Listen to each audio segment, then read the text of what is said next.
NTRC এর নিয়োগে অধ্যক্ষ সহ শূন্য পদের খবর। শুভেচ্ছা সবাইকে, আপনারা দেখছেন দৈনিক শিক্ষা.com। সঙ্গে আছি আমি প্রিয়াঙ্কা বৃষ্টি। বেসরকারি শিক্ষা প্রতিষ্ঠানে প্রতিষ্ঠান প্রধান ও সহকারী প্রধান সহ বিভিন্ন পদে সম্ভাব্য শূন্য পদ 10,000 ছাড়িয়েছে। মাধ্যমিক ও উচ্চশিক্ষা অধিদপ্তরের ইএমআইএস সেল সূত্রে পাওয়া প্রাথমিক তথ্য অনুযায়ী এসব শূন্য পদ যাচাই বাছাইয়ের জন্য মাঠ পর্যায়ে পাঠানো হবে। যাচাই শেষে শূন্য পদের সংখ্যা কিছুটা কমতে পারে বলে সংশ্লিষ্টরা দৈনিক আমাদের বার্তাকে জানিয়েছেন। স্নাতক পাশ কলেজে শূন্য রয়েছে 584টি অধ্যক্ষ ও 627টি উপাধ্যক্ষ পদ। উচ্চ মাধ্যমিক কলেজে শূন্য রয়েছে 768টি অধ্যক্ষ পদ।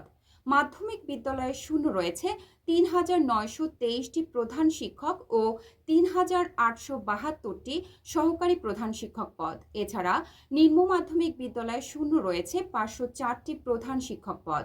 সব মিলিয়ে প্রাথমিক হিসাবে শূন্য পদের মোট সংখ্যা দাঁড়িয়েছে 10,278টি।